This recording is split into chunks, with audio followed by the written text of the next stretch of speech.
giving up politics and went into journalism. That too, I went into journalism and I was staying in Israel. I had my first training in Israel, and then my second training too in the United States of America, Columbia University, where I had some coaching, so instruction for some months in Columbia. Not as a full student of Columbia, of the university, but I was sponsored by an organization, by the I think AP, I think I can't remember, AP, there's some other organization, I cannot remember all these things now. They're now, gone out of my mind. I cannot remember exactly what happened. But I was in Colombia, in a hotel. There was a hotel in Colombia called King Crowns Hotel. That was where I was launched, in fact, in Colombia.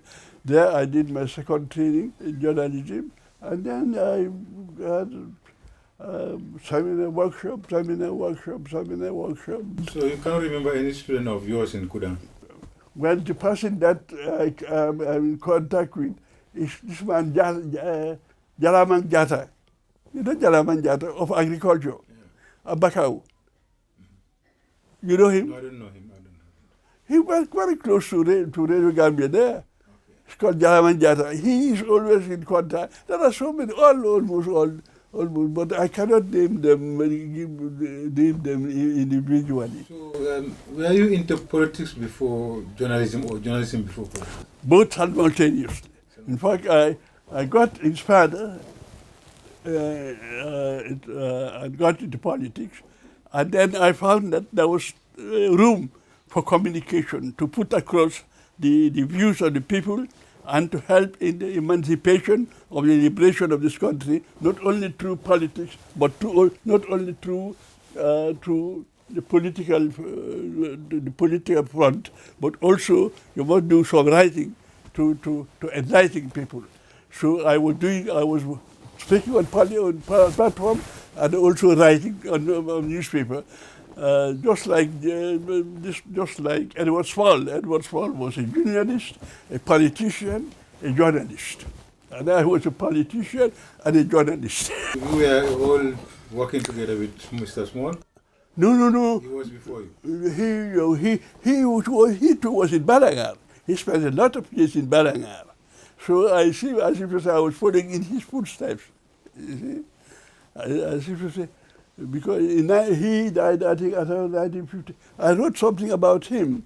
It is here, because I was asked by Nana Gray Johnson to write something about Edward Francis Small.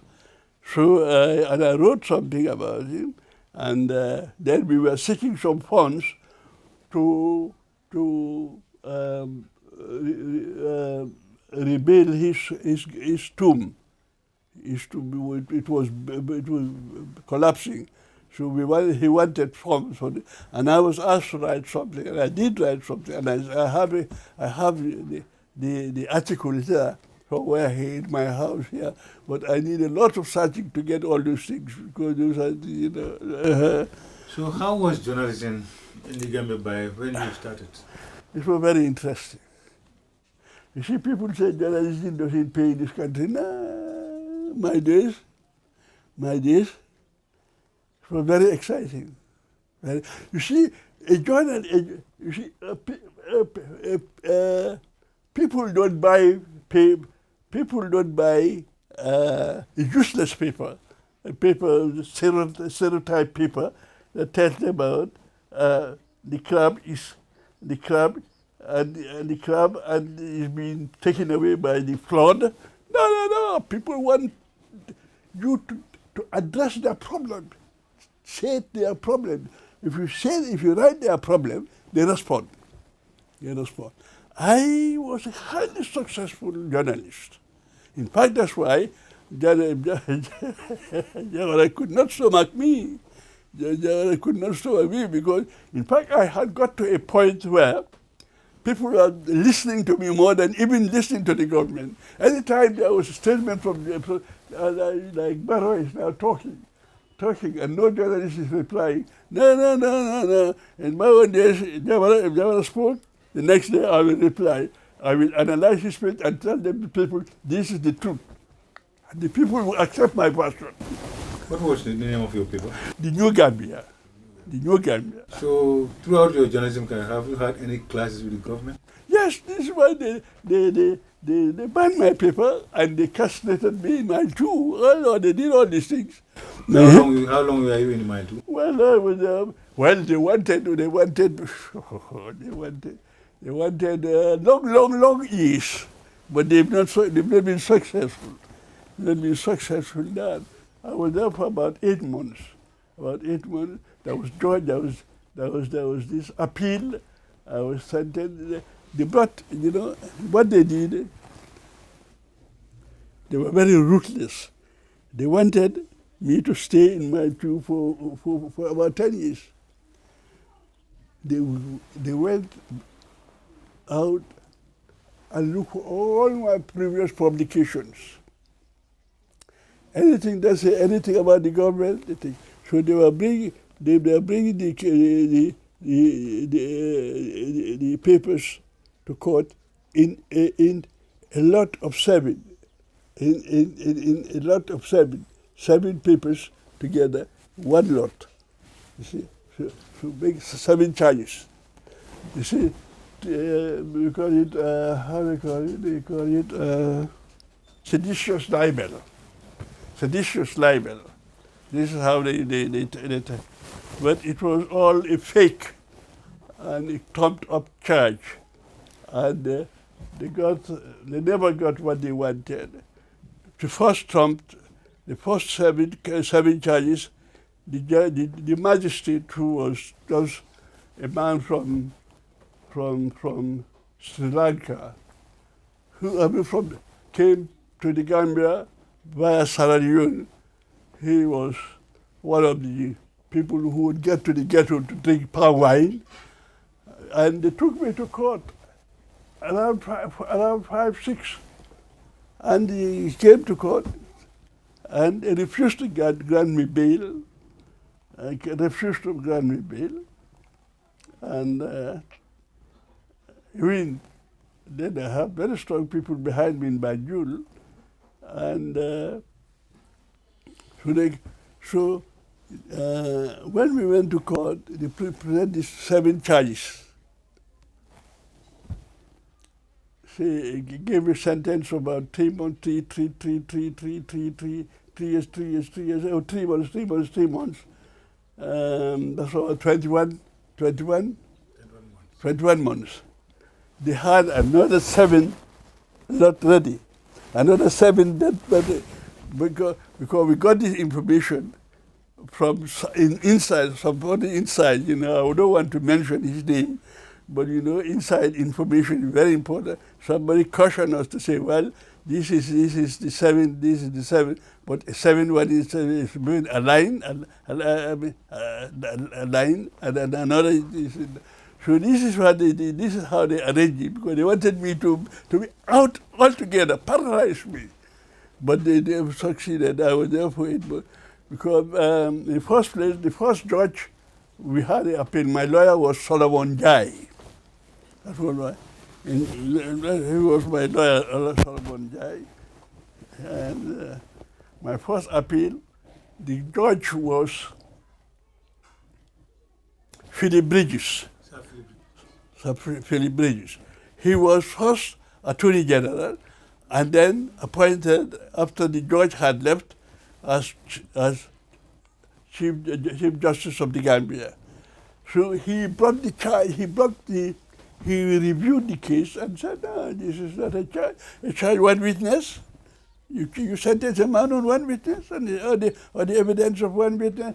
So he brought the whole from 21 charges, 27, from 27 months to 13 months. Then, when he was very careful, he didn't want to offend the government, but he knew it was all nonsense. The case did not go according to the procedure. Then we appealed. Solomon Jai appealed my case again, and took and then we had to go to the Supreme Court. In those days, the Supreme Court or appeal court, you have judges coming from Sierra Leone. You don't have judges here presiding over. Then you have the chairman was called Dov Edwin. The second one was Marcus Jones.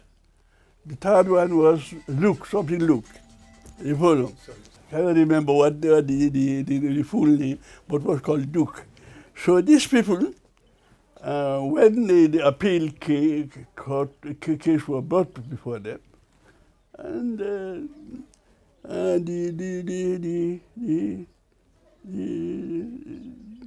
they took the Attorney General to task, because the Attorney General was the Minister of Justice. Who was he? Lamin Saho.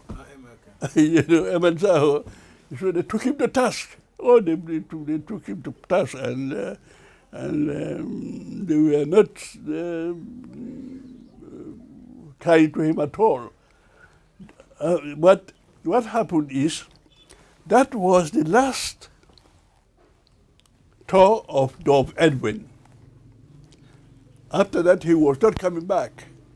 And this man, Marcus Jones, was to take over. So when they got to talk about my case, this one, Dov Edwin said, let's this boy to go home. He's doing his job as a journalist.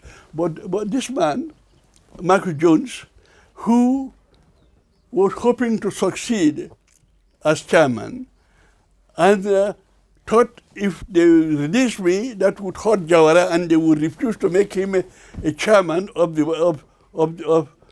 appeal court. He said, no, let's reduce the sentence, but let's not release him. So that was the argument between, because I got to know about all what happened when you have contact.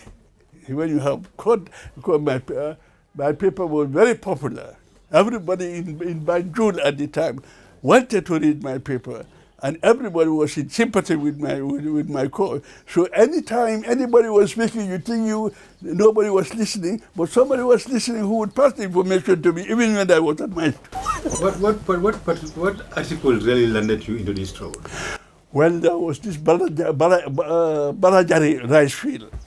The Barajari rice field. I wrote about the Barajari rice field, and I wrote about. That was titled Fafa Jamano. Well, the Fafa Jamano too was different articles. Different. You see, that was a cartoon. But that was so popular that most people at the time, before even reading the story, they look at the cartoon first. The cartoonist was a schoolboy, but he was a schoolboy. But I would tell him what the scenario, the sort of thing he should write, and the drawing, how it should look like, present all that, and with the caption. So this that was very popular. That was very popular. That, in fact, increased the popularity of the paper. Mm-hmm. But then, this Marcus Jones was not a good man, and he paid the price for being unkind. What he did to me is the same thing he did to somebody in Sierra Leone. I think Conte. He sentenced man to death, and even when everybody appealed to him to reduce the sentence or to change the sentence to life or this, he refused. He sentenced him to death, and the man was executed. But he paid the price for that. He was in his house lying when those fire came from nowhere and burned all part of his body.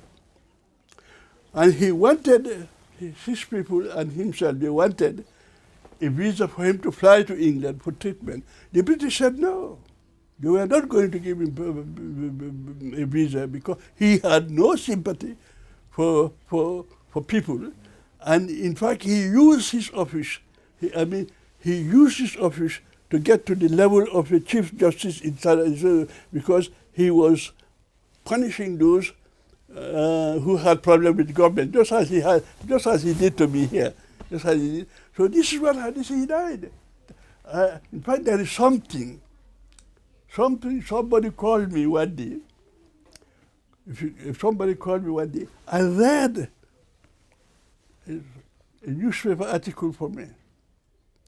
If you talk to this man, how do you call it, Hassan Sisi, perhaps if he is able to provide some information, he will tell you what happened about Marcus Jones.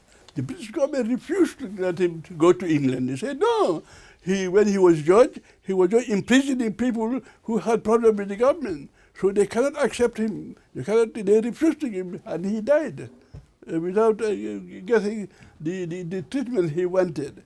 That's the price he paid too for being unsympathetic to young people who were doing their work. People like me, I was just doing my work. I had no grudge for Jawara. I had no malice for him. But as a journalist, my duty was to say what I saw. And this is what I was doing, and I was doing it without a scum. I was doing it. My style of reporting is that I don't hide. I present the case as I see it. I present the case as I see it. No matter who is offended. This is why we couldn't pull. They wanted me to go and join them. When I was released from Mile 2, they called me. The Attorney General Saho, the same who prosecuted me, called me in his office, and I went. He put my file on the table. I was saying, "Did you get your file?" He said to me, "Ba." I said, "Yes." Billahi, what I'm saying, he's now gone. He said to me, "We want to work with you. We don't hate you. We like you. But we cannot sit down and see you overthrow us. What do we have to say to the people who voted us?" This is what he told me. You overthrow us through your pen. We cannot do that. No. We have to take stand. He said, "But if you join us, we will help you do everything you want." I was just sitting